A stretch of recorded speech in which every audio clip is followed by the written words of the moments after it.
Welcome to It's Still Happening, the only podcast created to inspire and support women who are the first in their families to break generational patterns, raise the bar, and create the life you desire and deserve through ancestral healing. I'm your host, Ash Johns. I'm an author, guide, and creative. And what I know for sure is we all have generational debris and generational superpowers within us that impact who we are, how we show up, and the quality of our lives. It's my hope that you both clear and connect with yours, experience the transformation that naturally flows as a result, and step into your power and leadership as a creational woman modeling what's possible when we heal and grow from our roots. If you've always felt called to walk your own path in life and are ready to create a ripple effect in your world, you're in perfect company. And if you've been desiring to break barriers and know that the past, present, and future are always intertwined, you found this podcast in divine timing. This is your invitation to pull up a chair and get out your notebook as I teach lessons learned and insights emerging from walking my own path of freedom. I hope to inspire you to do the same.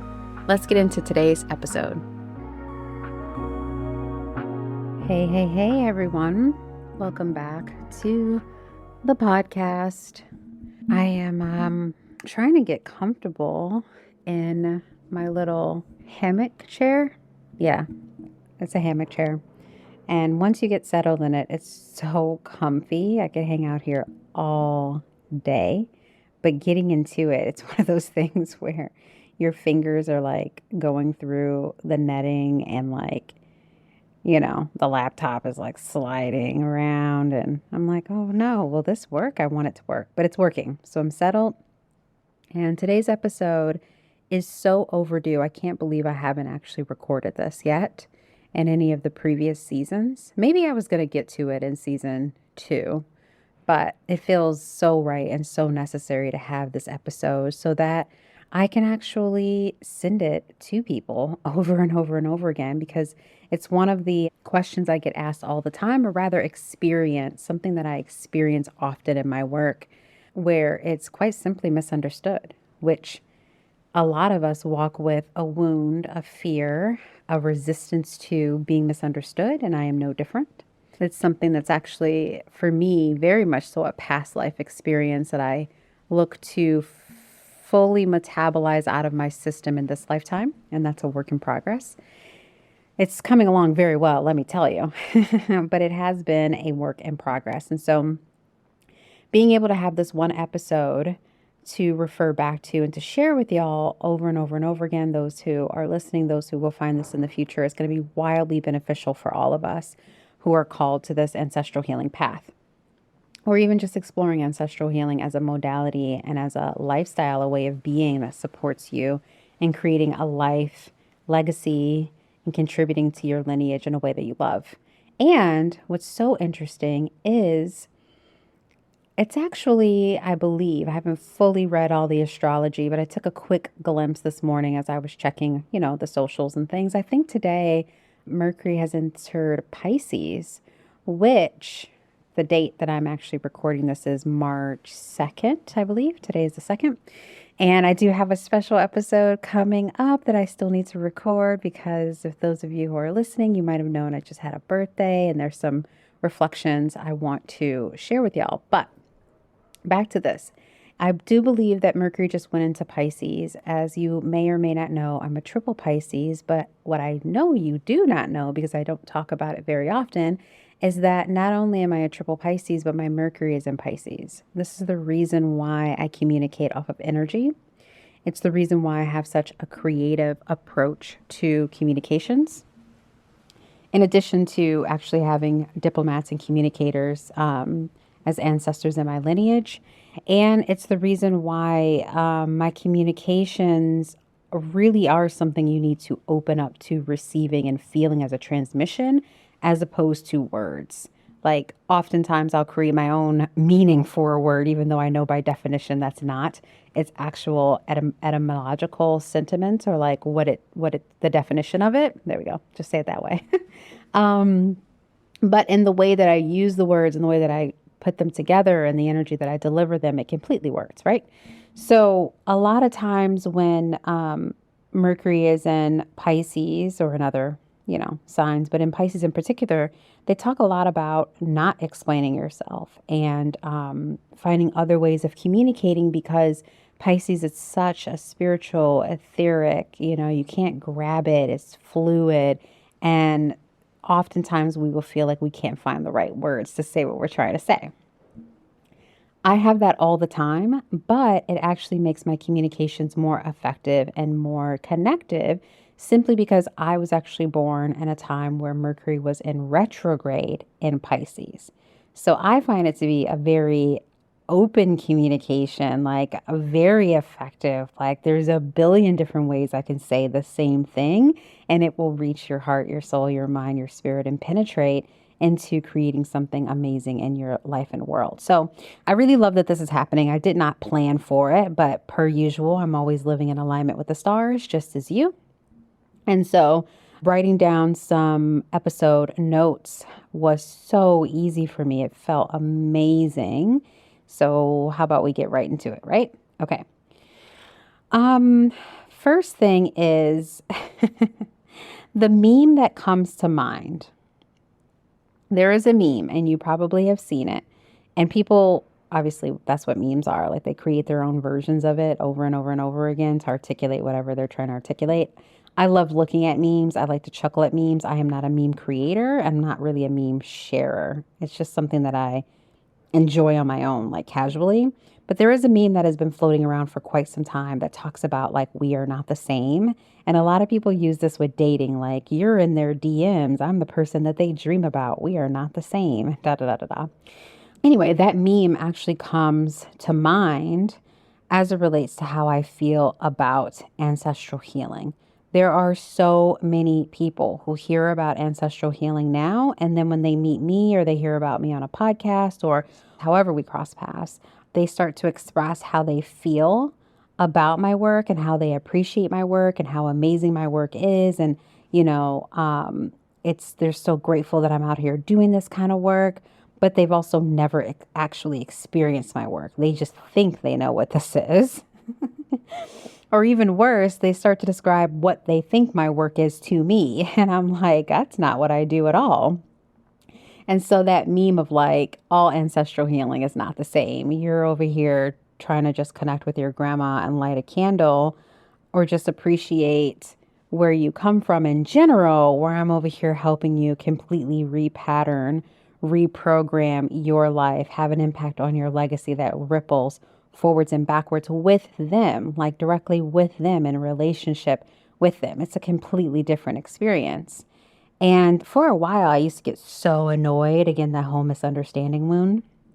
I used to get so annoyed, y'all. I would just be like, oh my God, now I have to sit here and like either listen to this projection and just nod my head and let it fly, or I have to take the time to like break this down and explain it to a person who may or may not be open to it, which honestly, 9 times out of 10, when someone says that they appreciate my work without ever really immersing themselves into my world or listening to the podcast or reading my emails or coming to a workshop, it is a projection. Like they're not quite ready. They're curious. They're getting in the neighborhood, but they're not necessarily ready to walk into the room. And if this is you right now, I'm glad that you're here because listening to this episode and all the other episodes of my podcast and even the ones that are coming forward, if you stick around, will start to teach you and will start to bring you into the nuance and the complexity, but also the simplicity of the work that I do. Because I have yet to meet someone who knows how to navigate the energetics of the past, present, and future within someone's life while seeing the results and the embodiment of it in a way that ripples through and brings them lots of more ease and joy and purpose and power and authority and all these other outcomes of doing this work. So, okay, I want to like get into it because otherwise I'll be like explaining things forever. A little bit of that Mercury and Pisces thing going on, but it feels really good to take my time and like outline all the things that I know I've experienced and that some of you have questions about that can support you as you step into your ancestral healing journey. Now, I will say I may have been being a sensitive Sally, but it is a little bit of a sting when you're like, I love your work, but you haven't experienced it or you think that you've experienced it. But I will say that I remind myself over and over and over again that my ultimate job here is only twofold. And that is one, to keep growing and walking my own path in life. And two, keep inspiring other people to do the same. And honestly, I do both of those by simply being me. So if it means that I have to put out, you know, 100,000 episodes of a podcast before people really understand or feel inspired to go deeper in their ancestral healing journey, then so be it. Like, I'm being myself, I'm carrying my medicine, I'm walking, I'm sharing. And quite frankly, it's not even work, it's quite easeful to be able to share such a unique and organic message to the world that's helping us transform our lives. Like, I consider it to be an honor, a heavy honor at times, but it's still an honor. And that's being real, you know? But I have a few stories to share with you. So, when I was in Portugal, some of you know I went on a 6-month sabbatical in my business, and I was really working on my first book and like the book outline and the book proposal process. And one of my stops was Portugal, which I had never been before, and I really, really, really wanted to go. And I deeply enjoyed my time there. So while I was in Sintra, which is this magical little town, there was a woman that I met. She was in the town just for like a day or two, and we ended up being on the same tour. But she was in town for like a yoga and astrology retreat.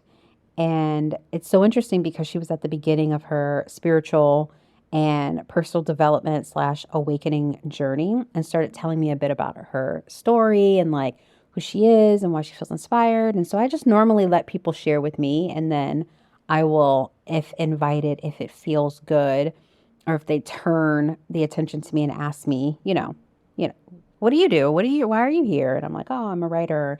I'm a spiritual life coach. I'm a muse. I'm a guide, whatever. And I do ancestral healing work. And so she did. And as I started to say what I do and why I do it and how it looks and how long I've been doing it, she was like, oh yeah, I do ancestral healing work too. I do it in ayahuasca ceremonies. And I was like, that's so cute. Like, I know that, and that's not to be like patronizing, right?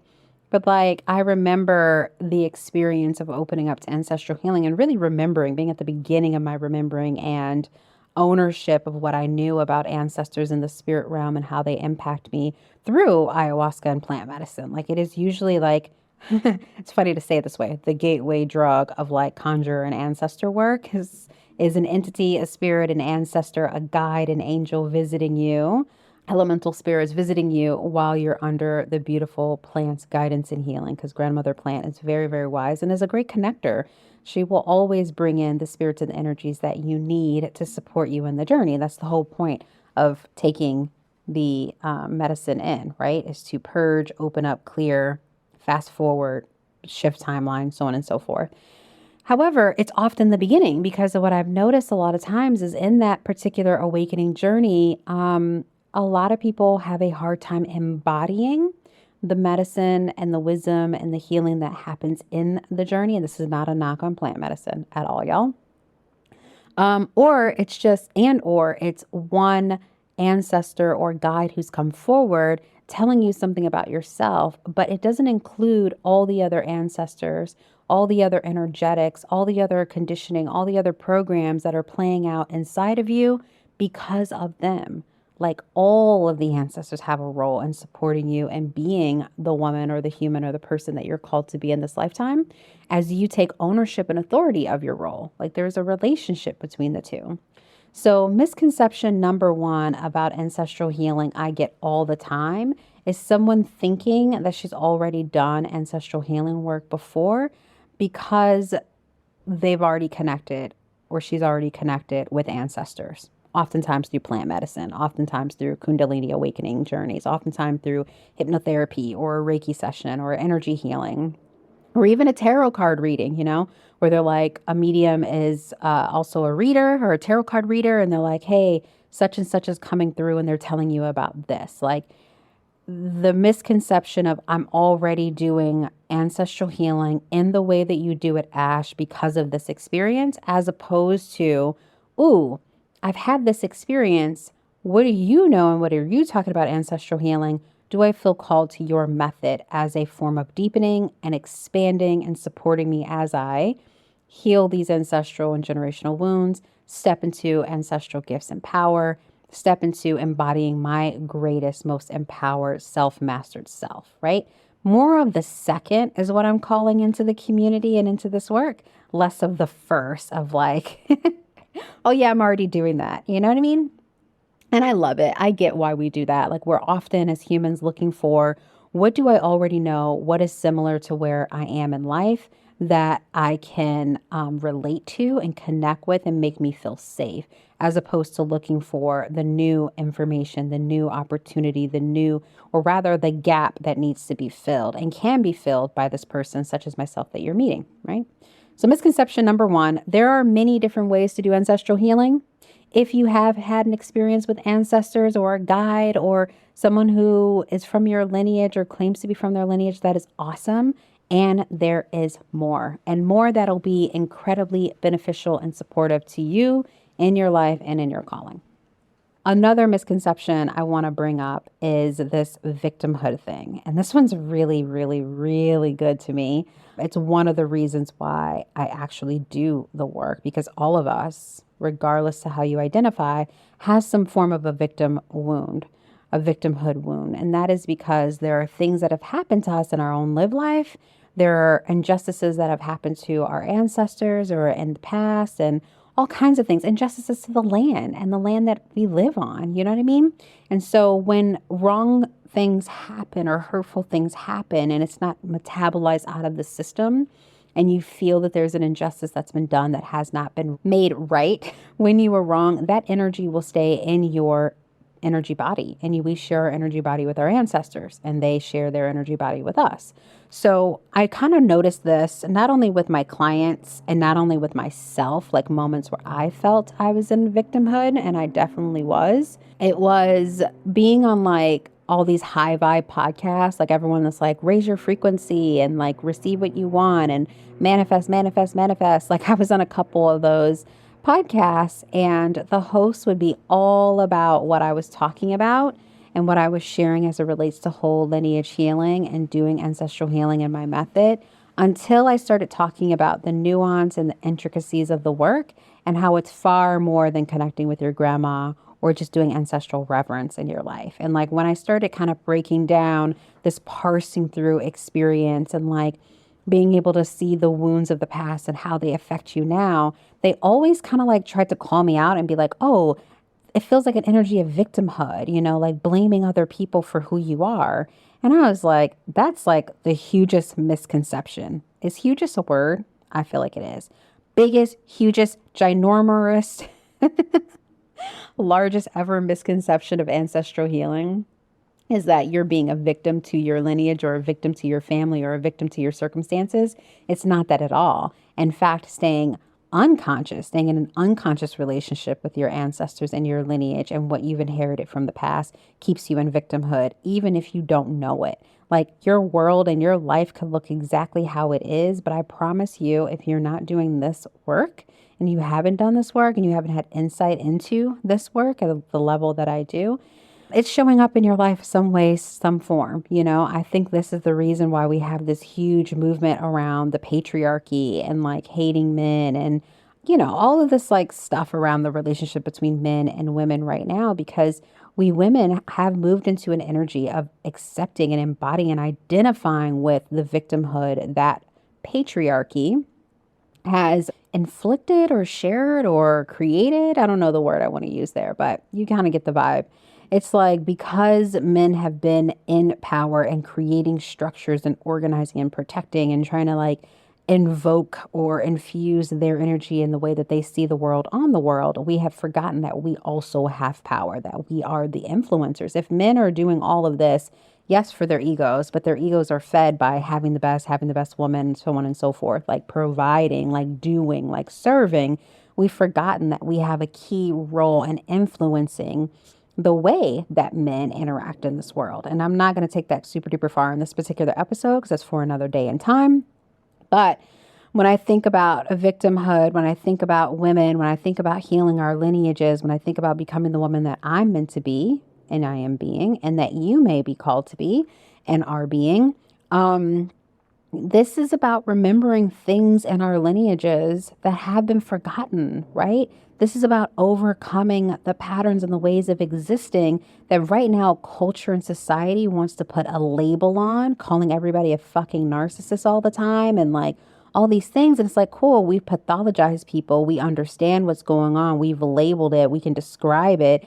But now, how do we heal it? How do we change our experience in my life, in the world, in our culture, in our society, right? And we do that by going back in order to move forward. We have to heal backwards with the ancestors in order to create new experiences, new lineages, new, right? Moving forward. And so I've had to cut people off, like hosts multiple times and be like, there's zero victimhood. Like, how can you ever become who you want to be by avoiding who you are and what you walk with? You have to, that's like, to me, that's like personal development 101. You know, if I am not aware, how can I overcome? If you have no awareness, your consciousness remains the same. So when we do ancestral healing work, or rather whole lineage healing, we are becoming aware of the whole impact our lineage is having on our whole lives, and then stepping into the authority in partnership with ancestors to alleviate, transmute, alchemize, overcome, and embody something different.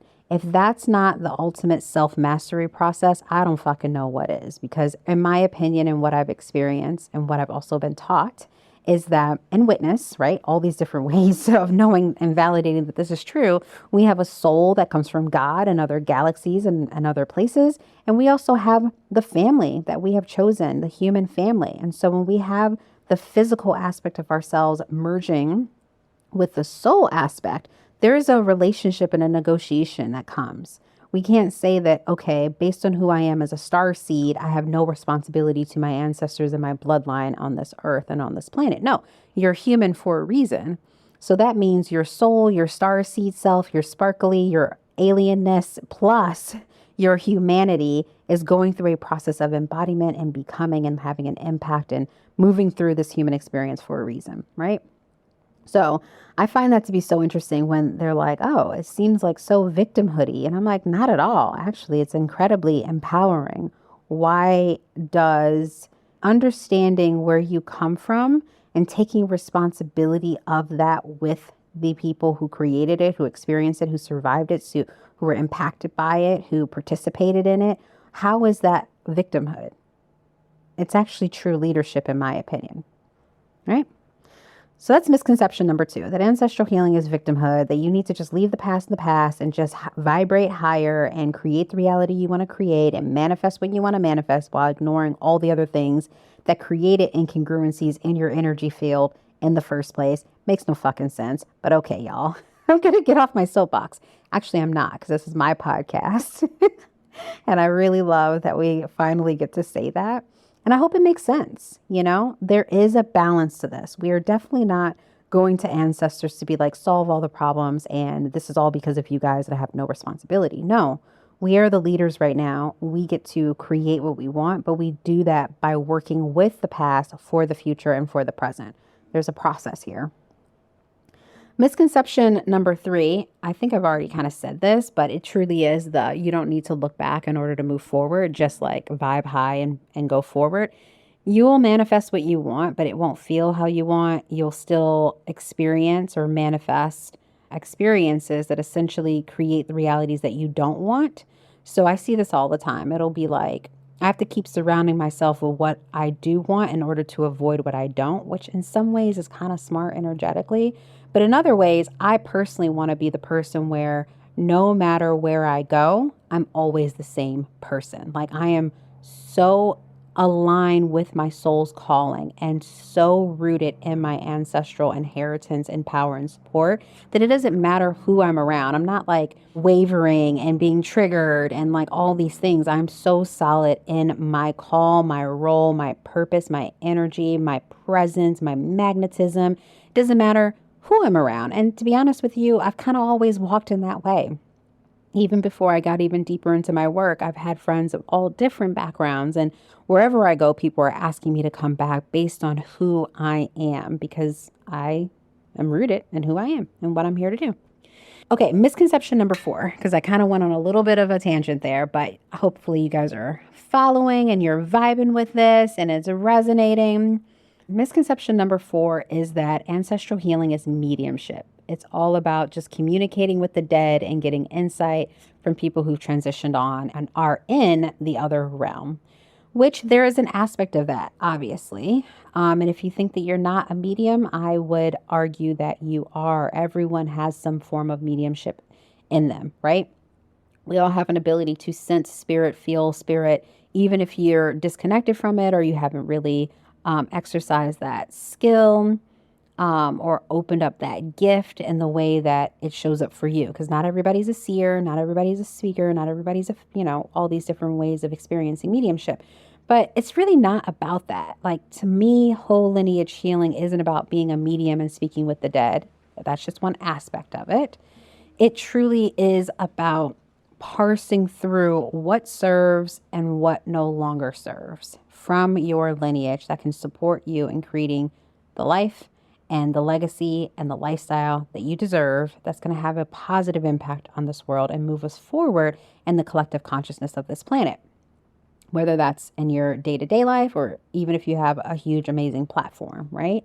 And so when people come to me and they're really, really into the witchy stuff and they're like having all these ancestral altars and they're doing all these spells and they're deep into the esoteric arts and alternative this and ethereal that, I'm like, that's all fine and dandy. And I'm not mad that you have these abilities, but I want you to come into this experience open to journeying with your ancestors in a way that impacts their energy and supports you in yours. Like, I don't even feel like this is so Mercury and Pisces. The words never fully capture what the experience of doing whole lineage healing is like.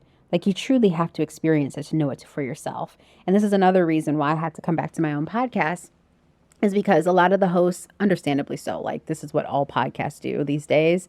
They're like, can you give one thing that they can do today to start connecting with their ancestors? And I was like, well, sign up for any of my master classes, workshops, memberships, apply to work with me one-to-one. Like, that's what you should do, because this is not about setting up an ancestor altar. This is not about, going to the graveyard or having a holiday to honor and revere your ancestors and those who have passed who were once here. Like, those are all nice and dandy and lovely starting components. But there's so much more to this work that is actually beautiful, easeful, loving work, because it's not hard at all.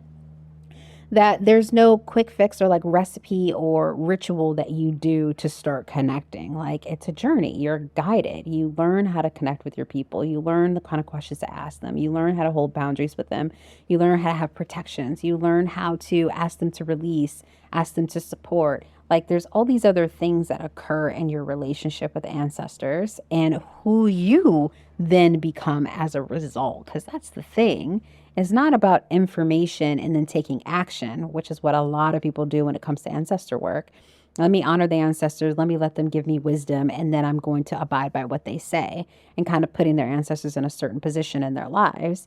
This is about who I am becoming and remembering, and the role that I'm playing in my life that affects my lineage, right? Like, I truly feel that those who are called to this work are leaders. We have chosen to be here for a reason. Like, something needs to be instilled in the lineage, or course corrected in the lineage, or reclaimed through the lineage. And your life gets to be that beacon of life. Like, you will be remembered in your lineage. That's not like some weird salesy thing. And one of the things that I lead people through when they first get into this work is actually looking over their lineage to see who were the markers, what has happened, what is the state of our lineage, what role did I come in to fulfill that's beyond just what I desire and like my cognitive understanding, but what agreements did I make with my soul to be a part of this family, right? And here I am thinking that I'm supposed to blend in with my family, or breaking generational patterns is so hard, and having a, loving relationship is so challenging, but that's what you came here to do. And when you really see that, and you see how your ancestors are here to support you and to get out of your way, or to resolve some of the things that keep showing up in your life, it transforms your power. It transforms your perspective. You can really walk in your authority in a way that is an initiation, essentially. It truly is. So anyway, I'm going to wrap this up by saying what ancestral healing is, or rather what whole lineage healing, trademark, is. And that is, it's parsing through what serves and what doesn't serve you from your conditioning, right? Parsing through what serves and what doesn't in your conditioning. Because there are some things that we're conditioned into that is great, that is helpful. And it might be distorted in how you're using it. You might be behaving or showing up, being in a certain way that is more rooted in the fear instead of the expansion. But that is just not even a quick fix. It's like a tweak. It's a tweak with you and your ancestors that can change that, for example. What it is, it's also learning how to belong and be supported no matter what. You get that from God. You get that from your ancestors. You get that from your guides. You get that from your celestial beings, your elementals, whatever you believe in. But I find that a lot of people will go to God and Jesus and elemental beings and deities and everyone else, but wants to ignore their own ancestors, right? Or you're calling on an ancestor who actually is not supportive in where you're going. I'm always using the grandmas. I know the collective grandmas are like, this bitch. But y'all know what I'm talking about. Grandmothers, where you're calling on a grandmother who actually did not, care about organization or structure, or was really resentful that she was a mother and really wish she would have pursued her dreams. That's probably not the ancestor you need to be working with if you're out here focusing on pursuing your dreams or whatever. You have to be aware of who you're calling in and who you're working with and who's influencing your day to day. Okay. Stepping into your ultimate, yes, this was a really good note. So ancestral healing is also stepping into the ultimate self-mastery of yourself. It is the ultimate journey of knowing exactly what you come from, what you're carrying as you heal, who you're working and walking with, whether you know it or not, and essentially stepping into your fullest, greatest self, right? Your fullest, greatest self.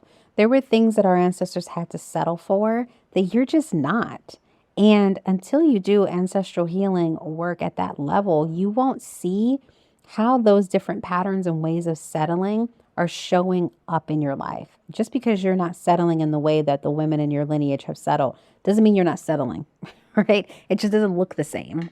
And there's a deeper thing than just survival. Like we give these like very simple terminology and like phrases plastered over our experiences instead of getting into the root issue, which ancestral healing will help you do. Ancestral healing is about gaining greater perspective of your gifts, your capacity, and your possibilities. It's about reclaiming what's been lost that's unique to you and your lineage, not something you can find on Instagram. It's about invoking and imbuing your life and lineage with new energies that you're here to bring forth and into fruition, which I really love that, because there are things that my soul knows and has experienced it's new to my family. It's new to my lineage. And it just further affirms that we are leaders. We are supposed to be here walking these paths and lives that we're walking because we're needed. If you're really, really curious about everything that I'm saying and it's kind of striking a chord with you, I definitely recommend getting the Break the Pattern and Level Up 3-part workshop series to explore this further. And we'll have the link in the show notes. But it was a 3-part, like 90 minutes each day. So it truly is like a mini course, to be honest with you, where I guide you through identifying your symptoms of an ancestral wound, your generational patterns, and also what the ancestral trauma or wound actually is in your life. And I guide you through that experience through the recordings. It's amazing. It's something that I offer that people loved so much so. It's like the greatest signups we've ever had. So if you're interested in that, definitely check out the link in the show notes to sign up.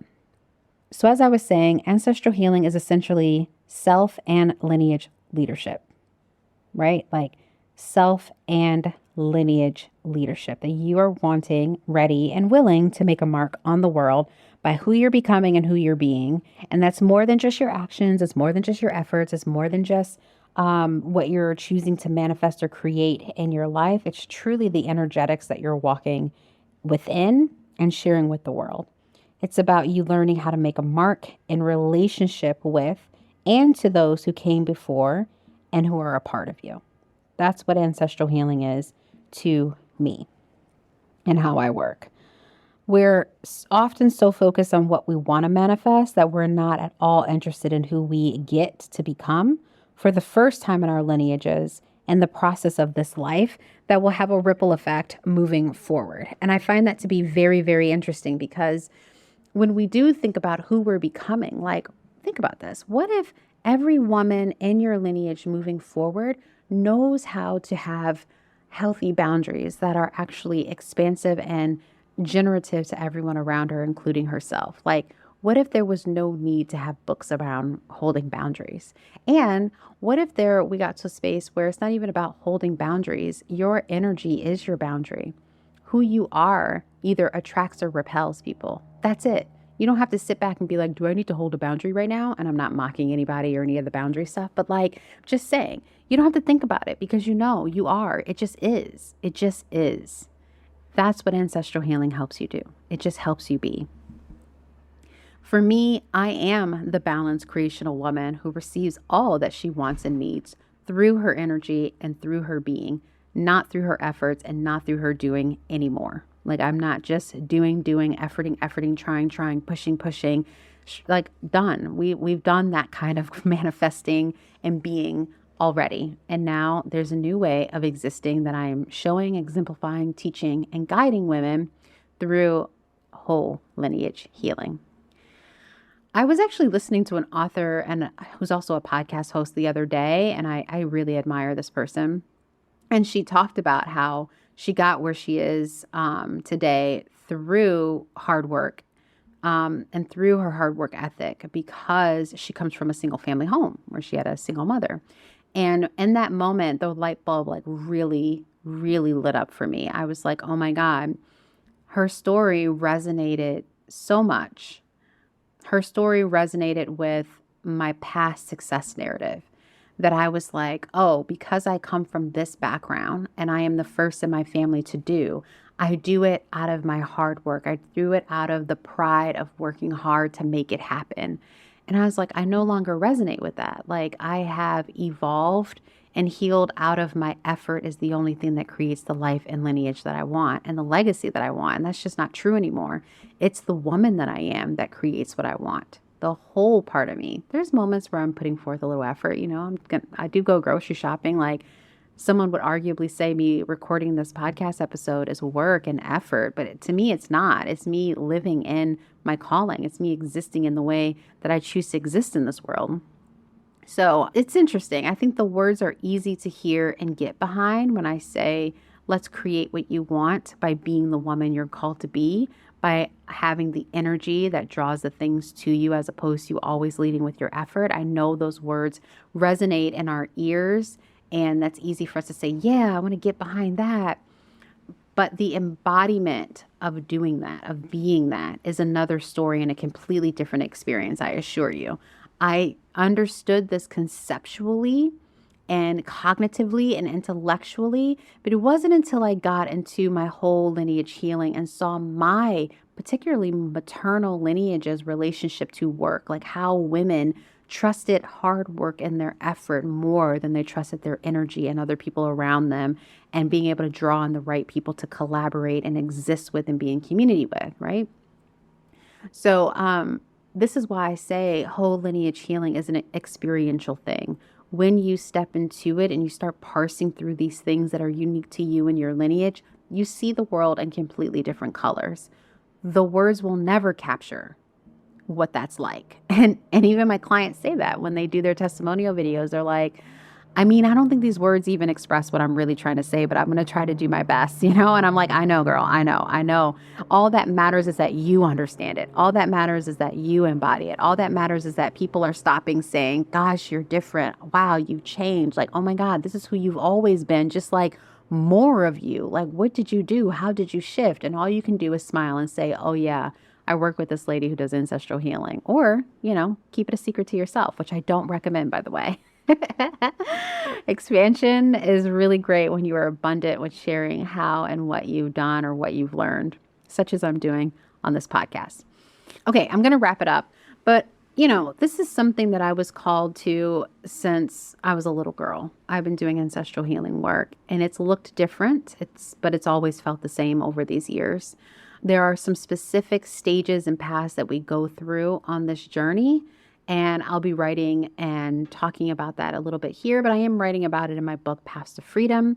If you've heard about it, you can get on the wait list because it is coming. And I'm very, very grateful and excited about that. But ancestral healing, particularly for women such as myself, and you probably are, who really became generational pattern breakers through our effort by choosing to go to college, by choosing to work hard. And now you're realizing that it's not sustainable, right? It's not sustainable. You'll gain it all and still feel empty inside. I'm going to talk about the ancestral healing stages and paths that we go through when you are that woman. All along, ancestral healing has always been one very important part. But a very important part of a much bigger approach to creating freedom, love, and abundance in our lives. And I think that it's the approach that is most overlooked and most avoided. And I find that to be very interesting and always wonder why. It's like we're running away from ourselves, thinking that our ancestors and our past is not a part of who we are and isn't within us. And if we believe that and we keep doing that, we'll keep repeating the same cycles. Same gift, different wrapping. Okay, so those are some of the misconceptions around ancestral healing. Again, if you're really, really interested in exploring and dipping your toe into what ancestral healing can do for you as a modality, as again, a way of life, as a way of being, and supporting you to be the empowered, creational, balanced woman that you're called to be, definitely check out To Break the Pattern and Level Up workshop. Again, it's a 3-part workshop. The sign up is in the link. I was going to say link in my bio. That's so funny. It's in the show notes. And you can also get your embodiment practices for this episode of It's Still Happening by joining Access. All of that is in the show notes as well. Thank you for joining me. I'm so glad that you were here. And I hope this message speaks to your soul and your heart. Whatever you do today, I hope you do it with conviction. I hope you do it with courage and compassion. Lots of love. That's a wrap for this episode of It's Still Happening. Thank you for listening in and being a part of my journey. It means so much to me. Here's what's next. I'd love to know what you got out of this episode, so leave a review about it before you go. And afterwards, make sure that you rate, subscribe if you aren't already, and share this podcast on social media. You can find me on Instagram at @AshInspires. And if you'd like to connect on a deeper level, check out my website and hop on my email list. All the links you need are in the show notes. Until next time, may you continue walking your unique path of freedom with conviction, courage, and compassion. I'm sending you love wherever you are.